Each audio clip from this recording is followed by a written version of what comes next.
Hey up everybody and welcome back to the I'll Do Cycling YouTube channel, where today is the day that we finally take a look at the Velogame 2024. Such a big competition. It's going to be the one which most people take part in, and therefore it's going to probably be the hardest for people to compete in. This year there's also a Stage Hunter 6s competition where you kind of do like a Super Classico kind of one-day race. You can make transfers between each stage style. I really like that. We'll take a look at that maybe in a separate video, but today is going to be about the main game. I mean, let's just get into it. Pogacar is the most expensive rider, 28 credits. He won the Giro. He's the favourite to win this race. 28 credits. I still think he's worth it. I'm not really massively put off by that. The last editions that he's taken part in, pretty much every Grand Tour, he seems to get near 3,000 points, so I do think that Pogacar's worth it. Jonas Vingegaard is the big question mark. Nobody knows how he's going except for him and probably a few close people. So I don't really believe anything that I see on the internet. I don't believe anybody's opinions unless I hear it straight from the horse's mouth. But to be honest, Visma Bike won't give away how he's going or not going. So it's pretty much based upon how you think Jonas is going to go. Do you think that the two-time previous champion of this race is going to be competing very strongly? I think that he will be in the final week, but I don't think that he'll score too well in the first couple of days. I just favour, somebody like Pogacar, Roglic or Remco, his closest rivals. I just think that it's the final week where Jonas is going to do well, but he won't score too highly in that first week, which is going to be quite a few points missing out on. He's going to miss out maybe on those daily GC points. He also doesn't really sprint for victories, whereas Pogacar does in those reduced sprints. So I'm less likely to pick Jonas, but I still think that he's a fine choice if you believe that he is going to be in good form in that final week. Roglic won the Dauphiné, so obviously he's in decent form. He's recovered okay from that Itzulia Basque Country crash, which obviously Vingegaard and Evenepoel were both involved in as well. But for me, Roglic has just had a bit of a curse of this race. He just doesn't seem to do too well. He's DNF'd the last 2 times he's done this race, but with a new team, it's a strong team as well. The Bora Hansgrohe outfit that they're sending to this race is all in for Roglic. If there's going to be a year where Roglic is going to do it, it has to be this year. I think he is a contender for the podium. And to be honest with you, at that price, he really needs to be finishing on the podium to be worthwhile. So if you think Roglic can finish on the podium, I would be selecting him. But if you think that he's only here really, realistically to get a top 5, I would probably stay clear of him. 18 credits, we have Remco Evenepoel. I have some apprehension in picking Remco just based upon the fact that he seems to capitulate in Grand Tours quite a bit. He didn't do that great in the Dauphiné, he was dropped there, but he was really high scoring in the Vuelta last year, if you remember, and he was, he dropped out of GC pretty big time. He is probably going to win both the time trials or definitely be top 3. I think we can all agree that he, will probably come top 3 in the TTs. For me, Remco could be worthwhile. It just depends if he fights on for GC, but kind of for a very 7th place or something and just tries to hang on. I don't think he'll be worth it. But if he drops out and then goes for stages like he did in the Vuelta, then he's going to be very much worth it. So I'm not writing off Remco. I still think that he has the possibility to be a good choice. I'd say, honestly, of all the all-rounders, I'd say that Juan Ayuso is one I'm not tempted by, just because he has had good form this year at times, but that crash in the Dauphiné, that really high-speed one that everybody was involved in seemingly, and also he capitulated a little bit at Romandy. I am just a little bit wary of picking him, especially as the fact that he is just a domestique, and he's the same price as Adam Yates, who is in obviously far better form. Jorgensen is in better form than him as well. He'll be fighting for the white jersey, I expect. I do think that Visma Bike might try and use Jorgensen as their GC leader to begin with and kind of try and, keep Jonas protected or whatever. So I think Jorgensen's fine, but 14 credits is a little bit steep, I think, for somebody who's quite unproven. At this price, you really need to be quite an absolute GC contender, which we don't know Jorgensen can do over 3 weeks. So again, a little bit apprehensive about picking him. But in theory, in that first week, he's going to be very strong. Almeida, also very good at Tour de Suisse, alongside Adam Yates. Don't really have any problems with you picking Almeida. I think that's fine. He'll do good in the TTs, could come definitely top 10 in both of those, and could also finish inside the top 10. The, daily points for finishing inside the top 10. Assist points on Pogacar. Almeida is a fine pick. Of the 2 10 credits, I'd probably go with Mas, just because I think that G is here more as in a supporting role. Mas, I think, could come top 10. And 10 credits for a guy who's finished on the podium of a few Grand Tours is not a bad pick to be going with at all. I think Mas is just... He's never really highly selected, but he's also always quite consistent to be going with. He can usually score about 1,000 points, so he's nice and safe. He's just not the most exciting pick for some people, I think. 8 credit riders, Bilbao or Kelderman. I think Bilbao's a bit better. He won a stage last year, top 10 in GC. Although Bahrain say they're going for Buitrago in GC, I still think that Bilbao could be top 15 and go in breakaways, because Bahrain love a breakaway victory. They got quite a few of them last year, actually. They got 3 of them, actually. So, yeah, Bilbao, he's a fine pick. Kelderman's not bad, but I just think that he will be a domestique for a lot of the other Visma bike riders. I think Bilbao will have a bit more freedom. 6 credit riders, to be honest, none of these are really great for me. You've got Jonas Vingegaard, who crashed during Tour de Suisse. Tobias Harland-Johannesson, who's, I guess, the best, or the one which I like the best, just because he is like one of the only climbers for UnoX Mobility. So he'll have a bit more freedom. Lutsenko's just been, apart from Giro d'Abruzzo, he's just been off this year. So's Paulus. Soler's just going to be a domestique. And it's not the Vuelta where he just goes a bit AWOL and does his own thing. This is the Tour. I don't think he'll get much leeway to do his own thing.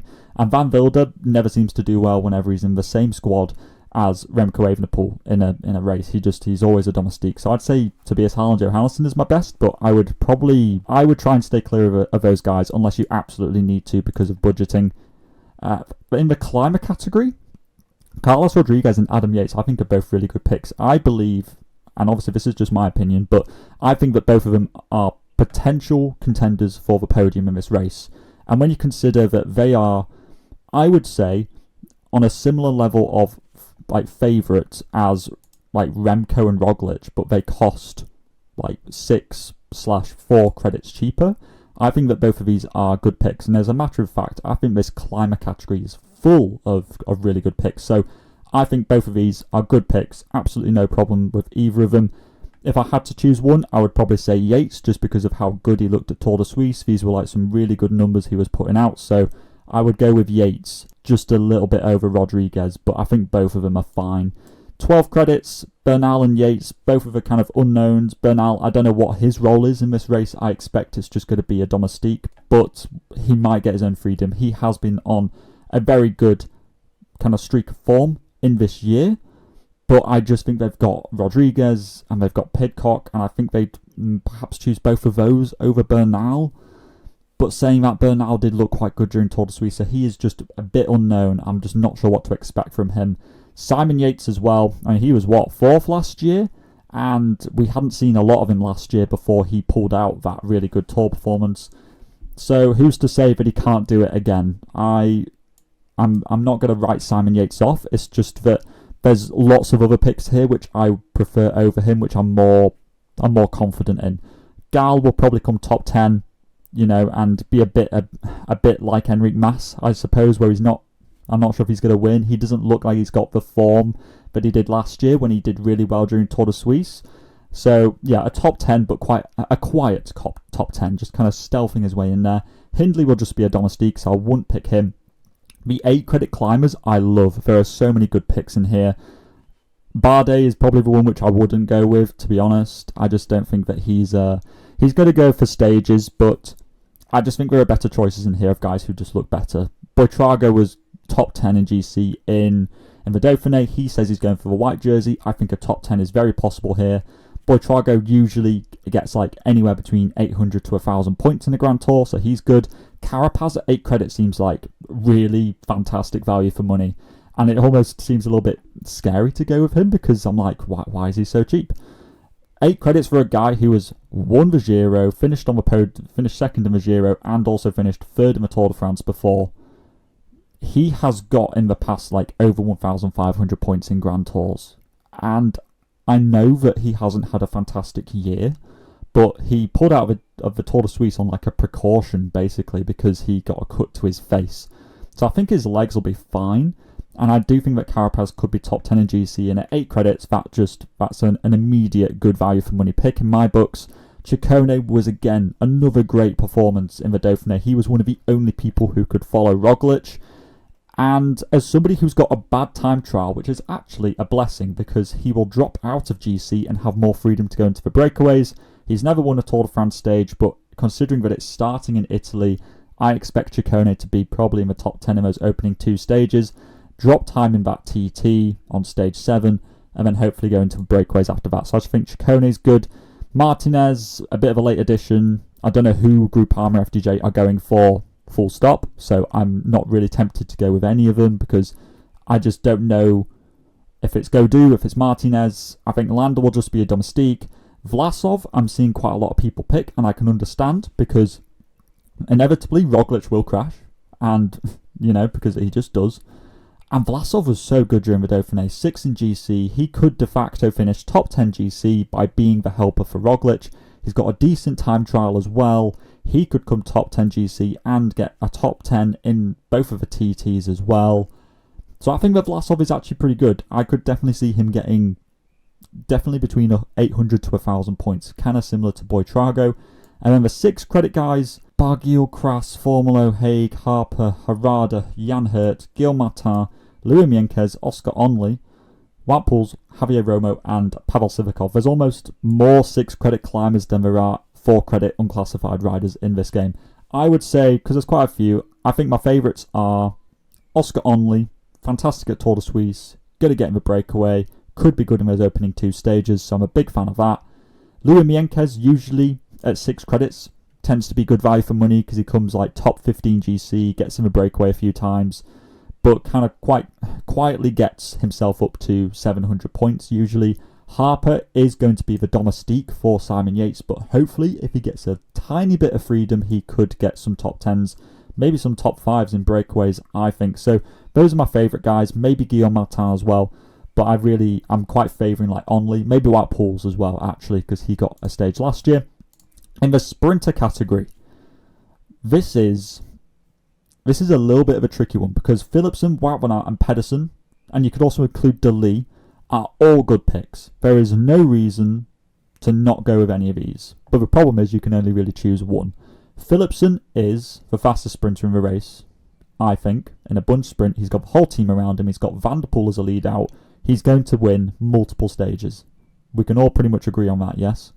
Wout van Aert, a little bit of an unknown because he had that crash earlier on in the year, but this is the cheapest we've seen Wout van Aert for years. He's been 18 credits for the last 2 years, and he usually gets a lot of points. He can time trial in a field of sprinters which I don't consider to be a massively strong field. He could come top 5 in sprints.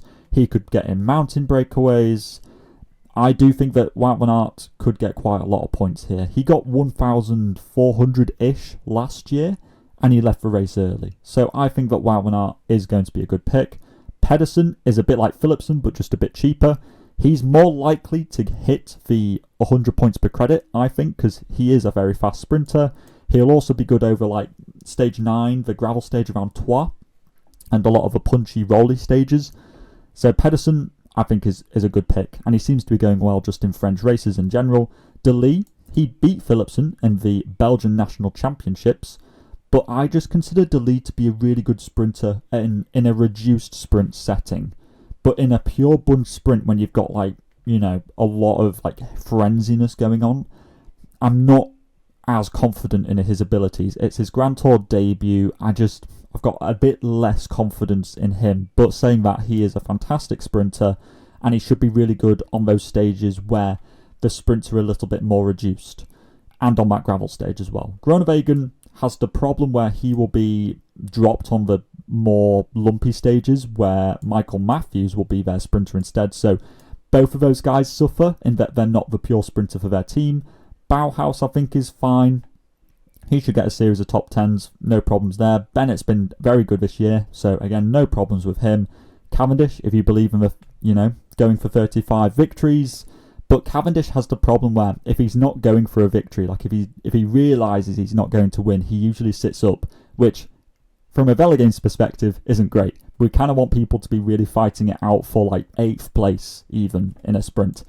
Cockard, again, he's fine, but there's also Zingler. I don't know who they'll be sprinting for. Biniam Gamay and Gerber Tayson, again, very similar to Groenewegen and Matthews. I don't know who they're sprinting for, and by having 2 sprinters, basically both of them end up suffering because neither of them gets the full support of the team. So I don't know about either of those. Jakobsen seems to just be plagued by bad luck this year. He will get dropped on the harder stages, and therefore I don't think he's the best pick, but on the pure flat sprints, hopefully he gets a bit more involved.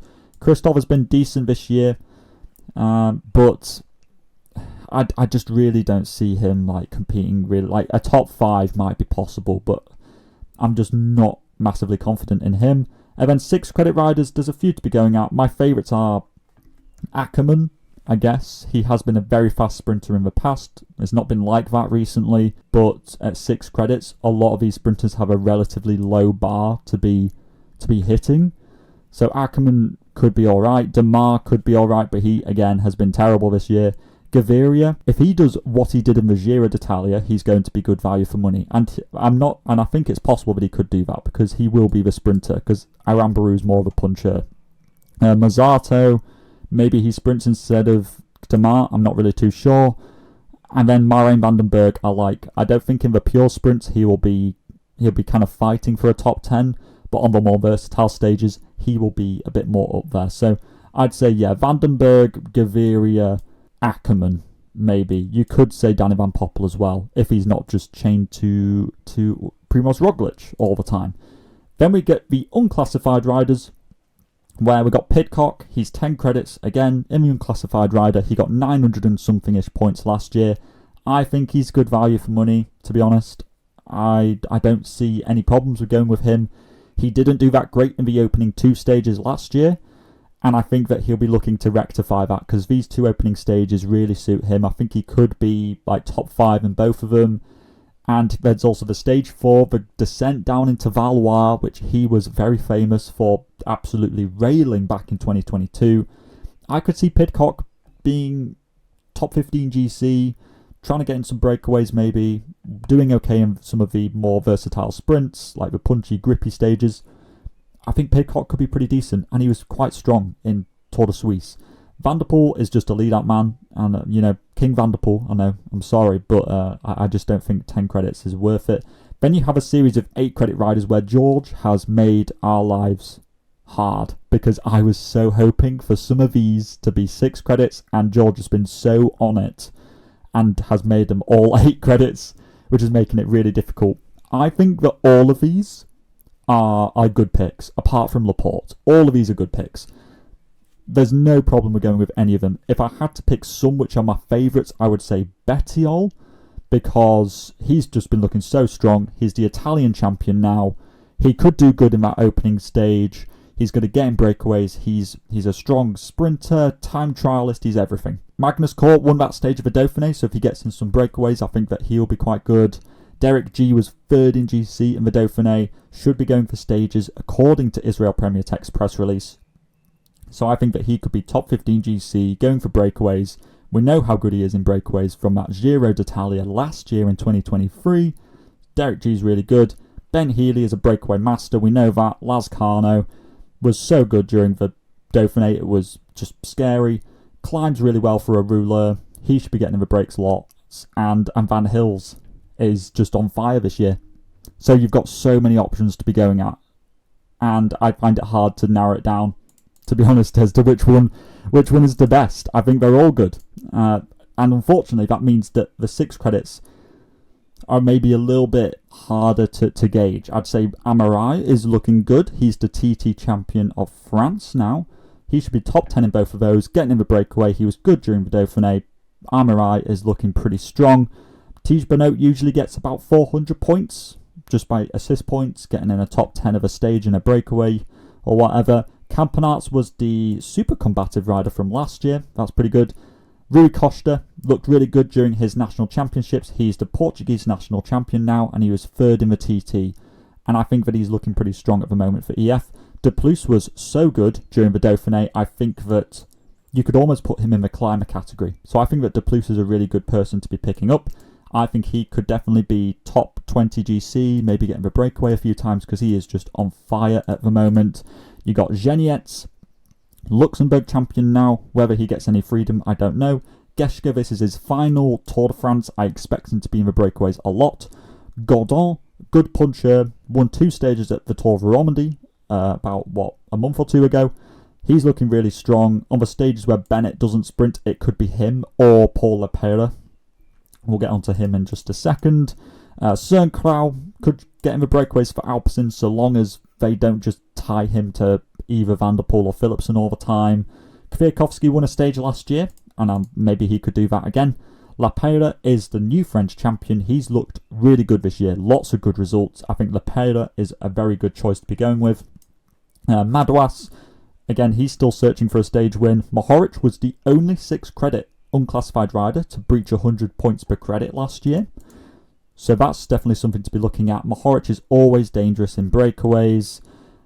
Chris Neylands is pretty versatile in breakaways as well, especially over stages which are more like medium mountains and hills rather than like pure mountains.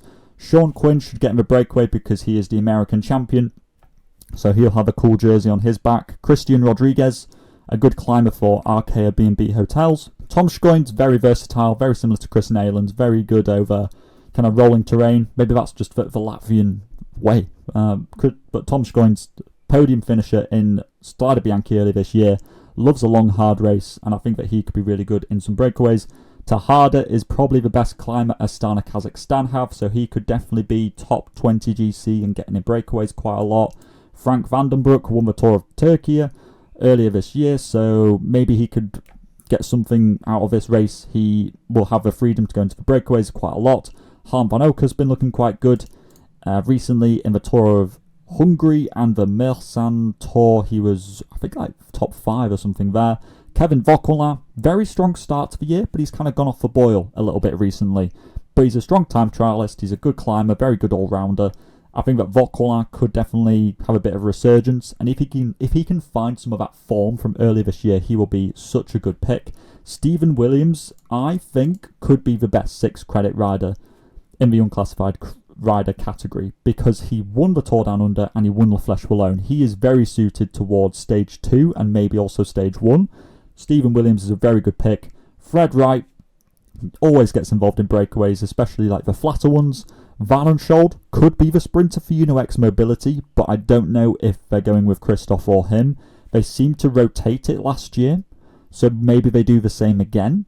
Zimmerman was second behind Bilbao last year in that stage which he won, so and then the 4-credit riders to round off. There's not a lot of them to be going at, like that's all of them there. There's not a lot, and none of them are that great, but I would say that you're looking at assist points for sprinters in the shape of Lidl Trek riders for Mats Pedersen, Alpecin de Koenig riders for Jasper Philipsen. So I expect Bernard to be quite popular because he was, I think, on the podium of the French national champs, and he's a decent climber, so maybe he'll get in the breakaways with Ciccone.